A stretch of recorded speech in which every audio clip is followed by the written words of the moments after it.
Good morning, good afternoon, good evening, the people of the Most High God. I want to say happy weekend from here. It is Saturday, and of course, it's a weekend where most of us observe our worship day. For those of us who are Jewish faithfuls, of course, is generally a time that most of us sit at home to observe the week, rest. So happy, good worship day for the Biafran Jews, and happy free working day for those of us who are not going to observe any work today. So I feel we should talk about something very, very important today, which has to do with the Biafran diplomacy or Biafran diplomatic moves. And it's important we talk about it because the leadership of Ipob is seriously configuring the struggle towards diplomacy, and to most of us is a welcome development, and to most of us is a to most of us are lost, because diplomacy has its own principles, and those principles of diplomacy are really a confusing one to most of us. Take, for instance, in diplomacy, secrecy is, or the theory of as in the concept of non-disclosure is part of it. And you can imagine that a meeting was attended by various parties, and you are expecting somebody to brief you. Is not for public consumption. To most of us, against, because we are just seeing this concept newly. For those of us who don't really understand international politics, who don't really understand diplomacy, what it is all about. So you see most of us getting weary. No information is being heard, nobody is saying anything, and nobody is hearing anything. As a result of that, there's this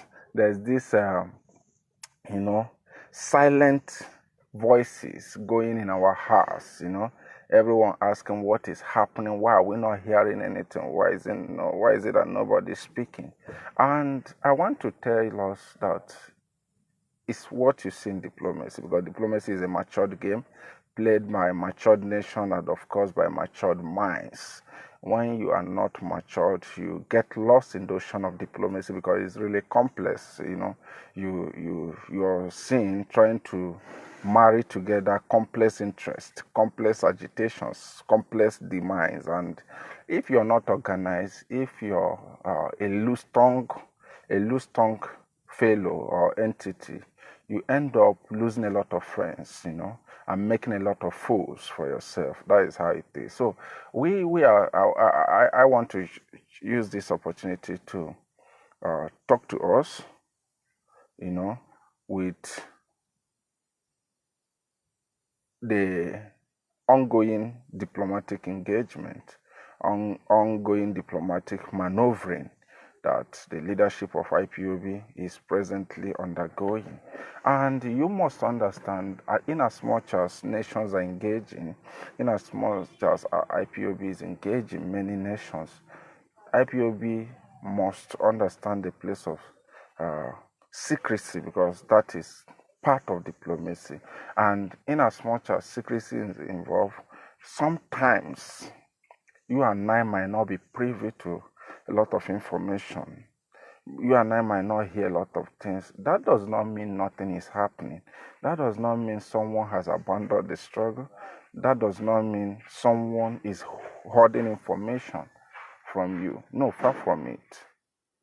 It's really far from it. So when we understand these concepts, when we understand these ideas, we now understand that the game, has entered into a matured minds and a matured stage.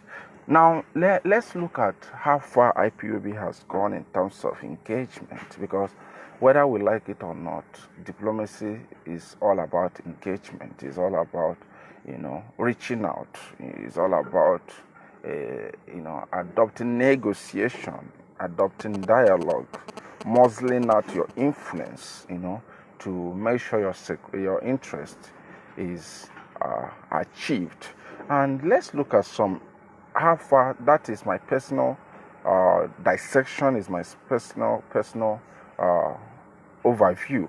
Let's look at so far how IPOB has been able to maneuver her diplomatic engagement. But before I go to that point, let me tell us one thing we must understand.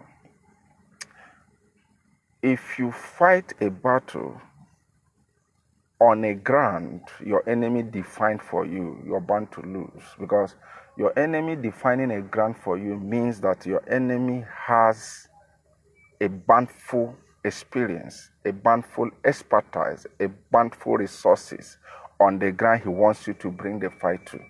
Now, if you drag your enemy to unknown environment, you're bound to win that battle, because you have taken your enemy from his own natural environment where he has a comparative advantage to an environment where he or she does not have much knowledge or more skill to fight on. Why do I say this?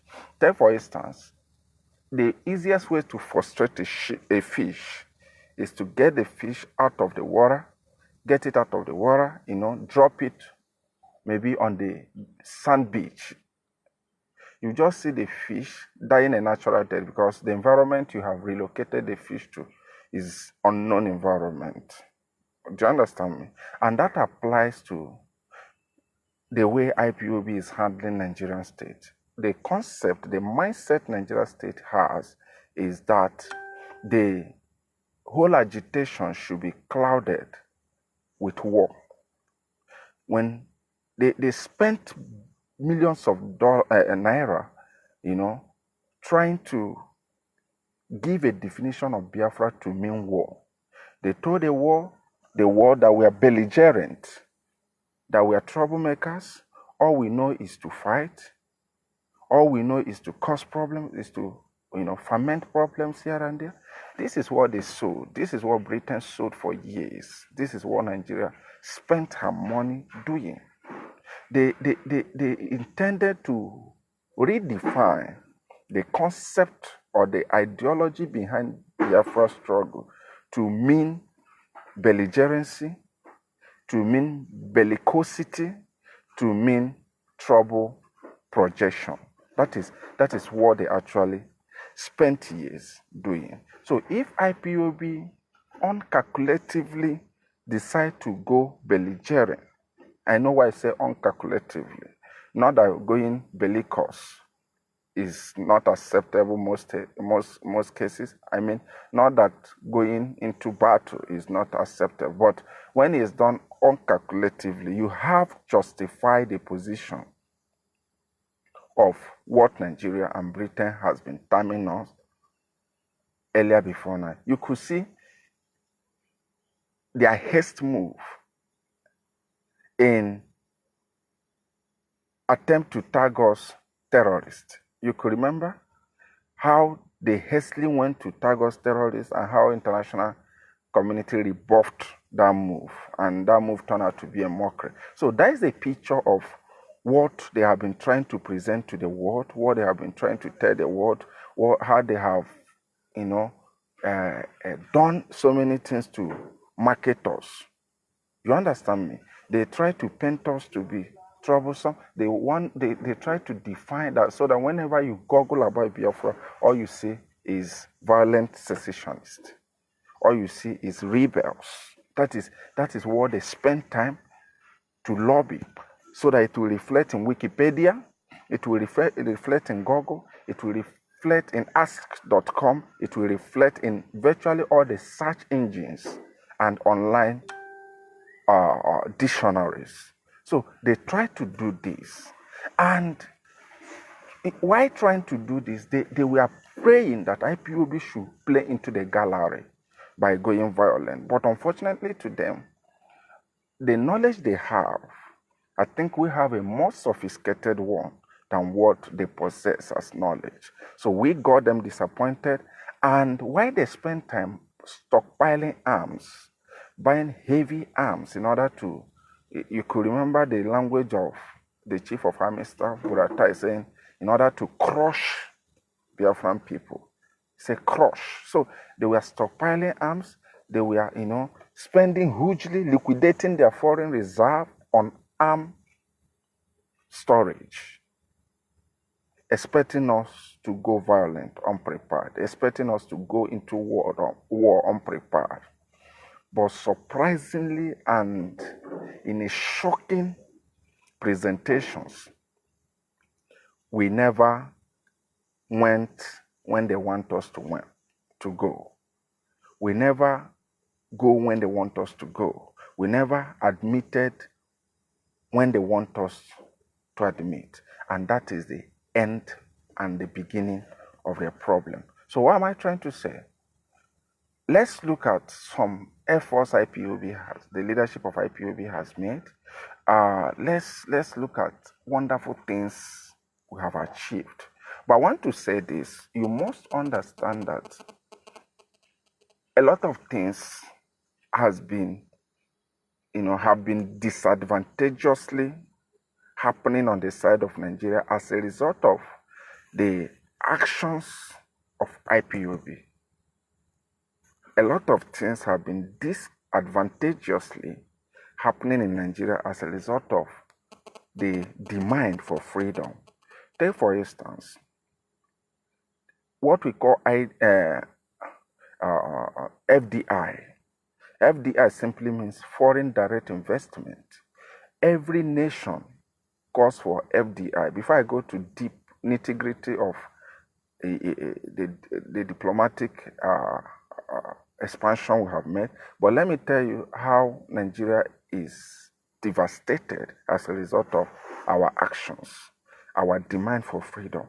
I said FDI is foreign direct investment, and foreign direct investment is what sustains most countries. There's no country on earth that does not want foreign direct investment, because you need a foreign investors to encourage your economy. That helps every society, and that's why the policy of Donald Trump in America today, which is what some people call protectionist policy, economic policy, which to him he called it Make America Great or America First policy. So why you see Trump today reevaluating a lot of existing economic policies that are chasing investors out of United States economy to China, making a lot of automobile giants like Ford and all the rest of them, steel companies moving to China. Why Trump is changing those policies is to make sure that those American investors who ran to China because of favorable policy, they return back, they bring back those investments back to United States in order to encourage employment, in order to encourage IGR, internal generated revenue, in order to encourage economic boost. So every country, no matter her economic status, needs foreign investors to come in and invest in the economy. China needs it, Israel needs it, UK needs it, America needs it. Even the problem UK is passing today is over Brexit is because she understands that immediately she goes out of EU without a deal, those multinational giants who are operating in UK but are owned by Europeans will pull out from her economy. So that is to tell you how great FDI is. That is to tell you how great foreign investment, how important it is to every nation. So back to the zoo. As a result of the work of IPOB, foreign investors cease investing in Nigeria economy. I need anyone to challenge me if there are still incoming of foreign investors. Now, investors don't invest in a country they have seen not to have future. Understand that. Every investor takes a holistic assessment of the future of the country where he or she wants to invest. Mind you, as a result of the strong demand of IPOB, especially talking about war diplomats all over the world. These war diplomats most times reflect what they assume is the future of Nigeria to their home country. And their home country, while advising their business or big entrepreneurs, we tell them, based on what we have gathered from our embassy domicile in Nigeria and from our diplomats all over the world, Nigeria does not have future. For that reason, do not invest, because if you put your money in Nigeria, there is every possibility that you come back home bleeding because the country does not have future. This is how diplomacy works. That is one of the disadvantageous effects that Nigeria is passing through as a result of our demand. I will tell you why that is important, why it's important they experience running away of foreign investors. So these foreign investors cannot invest because they understand that the country does not have future. Nigeria by population has a reasonable market. She has a wide market, which simply means whatever you bring in here, whatever you invest, there's every possibility for you to sell them because the population of about 200 million is a reasonable population. But why is it, despite such a vast population, is not attractive to foreign investors? Simply because no investor, irrespective of how large you are, would want to sink money in a country that does not have future. Their countries are advising them, their embassies are as well advising them. Don't make a mistake about this. You don't expect the advice the embassies are giving to their citizens to be published on Vanguard, to be published on Sun, Daily Sun, to be published on Punch. It doesn't work that way. There is always a secured channel of communication where these advices are being rendered to their citizens.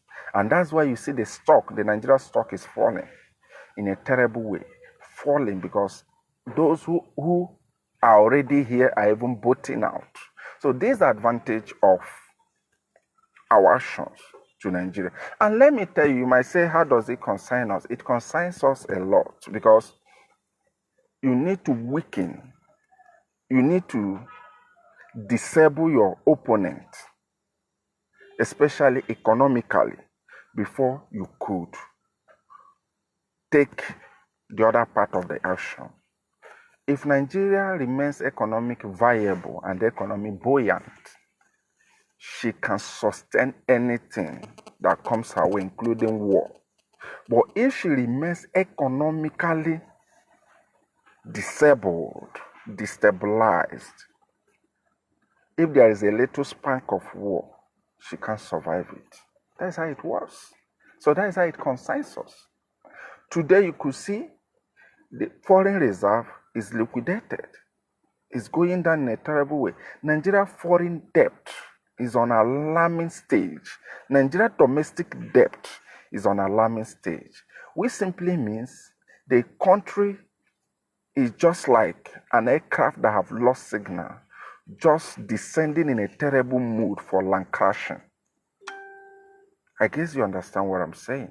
So that is what, when people say they are fighting for freedom, you might not understand the impact of every action you take, whether it's pronounced or not pronounced, about Biafra, how effective that action is.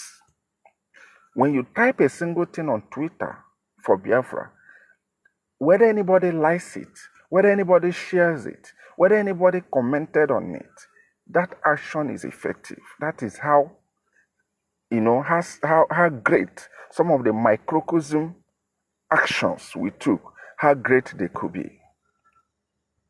It doesn't matter who likes, it doesn't matter who shares, it doesn't matter who comments. What is important is that in your Facebook account, for instance, if you have 200 people, 200 friends, and you write only Biafra, and you don't get a comment, I'm assuring you that out of that 200, 150 has read that thing and decided to keep quiet. But what is the most important, or what should be most important to you, is this, that they have read it, not whether they liked it or shared it or commented on it. Those things are actions that they own a supreme or absolute right to decide whether to take or not. But you have done your own part, which is putting down that word for them to read. They have the choice to decide whether to like it, to share, or to comment. So you don't need to care. But what I want to tell you is that the message has sunk, irrespective of the reactions of the people. So that is how it works. So let's go back to the main issue of today, which is how the impact of IPOB diplomacy and how effective it has been. I want to tell us that the world, this can be a kind of, what the area I'm going now might be a bit academical. It might have a kind of academic outlook in my attempt to unveil it. The world is divided into two, and that two vis-a-vis the northern hemisphere and the southern hemisphere. Now, diplomatically, we believe this is a kind of intellectual presentation. We believe that those in the northern hemisphere are the rich north. They are the Western economies. They control not just the population. They don't control they don't own the population in terms of demography, in terms of population, but they control the resources of the world. I said the world. When you get to your map, the world is divided. The world is divided into northern hemisphere. That is the Western world. That is how it's been divided. And down we have the southern hemisphere. And I told you that those in the northern hemisphere are usually termed they are the so-called the developed economies or the developed world. And those in the southern hemisphere are the developing, which to me Nigeria is not part of it, because Nigeria is not even developing country. So, and why those in the south controls, they own the natural resources that those in the north are using to survive. The north use the wealth to influence decisions within the southern hemisphere. That is how it works. Now, whosoever that needs a global attention in whatever he or she is pursuing, always seek for the consent of those in the northern hemisphere. Those in the northern hemisphere are countries like, US, UK, European Union members countries, Australia, yes, Israel is part of them, and rest of them. They are superpowers. They control the international politics, the direction of the international politics, global politics. They own the money, they own the institutions, they own the agencies to achieve most of these things. So those in the southern is where you see some of these Asian countries and Africans, or what we call African ACP countries, African, Caribbean, and Pacific. So these are some of the countries you see within the southern hemisphere. And these people own a population, in terms of numerical, when you count the number of countries in southern hemisphere, the number of the countries there they seem to be higher than those in the north. But unfortunately, they don't possess any hegemonic strength to muzzle or push international politics. So most people conventionally run to those in the north. And that is where IPOB and what IPOB is doing now. You might not know, but I'm telling you for you to understand. You might not know that the action of IPOB forced Nigeria to make a very nasty mistake in her foreign policy. And I will tell you what that mistake is all about. Earlier before the emergence of IPOB, Nigeria was seen as the major player in African continent. Please be patient with me, so that's why I said it's going to look a bit like more of academic work. So earlier before now, Nigeria was seen as a major player in Africa continent, especially in the regional organization AU. And those who are seeing Nigeria on that light or that point of view are mostly the Western nations. And they were dealing with Nigeria, they were interacting with Nigeria. There was a positive and a resounding relationship between them and Nigeria. Nigeria was enjoying a lot of Western patronage. The Western countries were behind Nigeria. Now, when IPOB emerged, most of you might not know how dangerous IPOB is, and this is what I want to tell you. But the dangerous is a positive dangerousness. When IPOB emerged, the first thing IPOB did discretionally was to make sure that this unholy alliance between Nigeria and the Western nations was destroyed. And IPOB never achieved this or destroyed this relationship by yapping or gossiping or going to Western nations and gossip Nigeria. It doesn't work that way. The smart move IPOB did in order to destroy this relationship was to establish a radio stations in most of these key friends of Nigeria. Radio Biafran London was established, which Nigeria, in fact, with the establishment of the Radio Biafran London, there became a suspicious relationship existing between UK and Nigeria. Because you can't tell me you're my friend and you accept my enemy to establish a propaganda machine in your land. It doesn't make sense.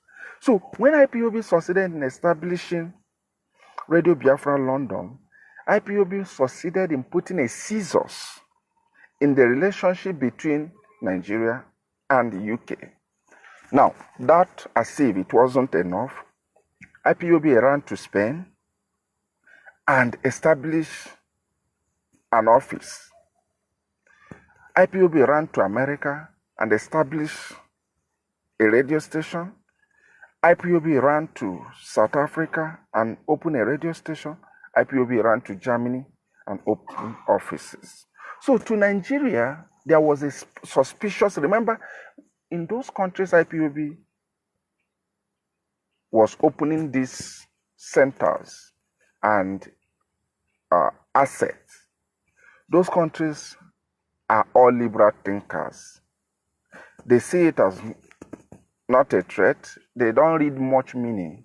But to Nigeria, that is a conservative thinker, she is not finding that to be a joke. To these countries, they believe is not anything. But to Nigeria, Nigeria became so suspicious of them. So immediately IPOB succeeded in putting suspicions, sowing the seed of suspiciousness among these two friends. Do you know what Nigeria did? Nigeria placed a demand. Most of these things you won't hear them on their newspaper, so that you don't foolishly ask me. For those of us who say, where is it written in Vanguard? I'm not telling you Vanguard information. I'm telling you a high classified information.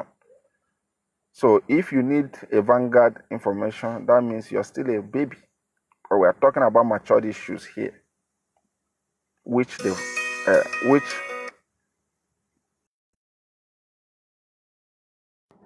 Here we are talking about matured issues, mind you, not a Vanguard-based issue or Punch-based issue. Now, when IPOB succeeded, because when you understand diplomacy, when IPOB told you, network is so disturbing, but we must continue. So, when IPOB tells you that she's on diplomacy, please understand that IPOB has started diplomacy, offensive diplomacy, earlier before now. So when the seed of suspicion was sowed between these two, Nigeria placed a strong demand on the...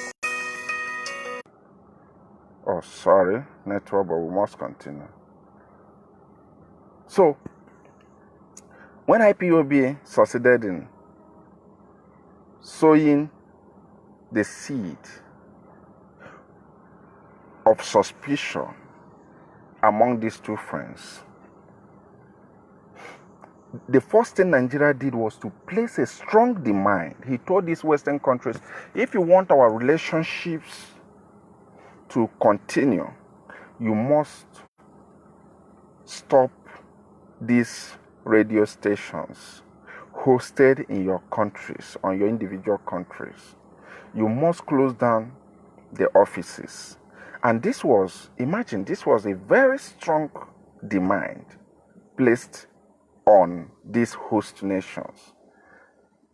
And these countries, being a liberal countries, they understand the litigation that will follow up if they should take this action. They have weighed their domestic law and noticed that IPOB passed through legal processes in establishing all these offices and radio stations. So they understand that if they go contrary to the law, there will be litigation. IPOB will sue, and the damage might be so huge. The damage and the image might be so huge for them to curtail. So they tried to tell Nigeria that these people never violated any law known to us. They've never violated our domestic laws, and we can't see the reason why we should achieve what we want. Do you know what Nigeria did? When that plea was not, the result of that plea was not coming, what Nigeria did was to do what we call harsh, nasty delinking. Nigeria did nasty delink from her relationship with the West and ran to China. So in order to hurt Western nations, to America, what she did is to punish America by discouraging those people who are going to China to buy products not to use the American dollar. And there was what we call currency swap. Nigeria has to punish America for not stopping the activities of IPOB in America by making sure that dollar was killed here by going to currency swap, yuan swap with China, Then to UK, there became a harsh reaction. You might not know that what you saw happening some days ago, the president signing that an NPC should take over the Shell. Shell is owned by Britain. The Shell oil company operational in Biafran land that an NPC should take over. It was as a result of marathon negotiation, meetings aimed at forcing UK to close down Radio Biafra, which never worked. So they have started punishing UK, they have started punishing a lot of Western countries. So Nigeria government ran to China. And her relationship with China was not a planned or prepared one. Her relationship with China was embarked hastily. It was embarked as a result of, our friends have stabbed us, let us just go to a new friend. And that is where IPOB has forced Nigeria to run to. Now, is China going to help Nigeria? How healthy is Nigeria's action? I want to tell you from what I know, Nigeria action is going to be more devastating and more devastating to her, because China is only interested in what she can get economically, not necessarily what happens to Nigeria. And you can see China is not interested to engage her military personnel. Fears is not going to happen. And today, as a result of the hasty action of Nigeria, IPOB forced her into. You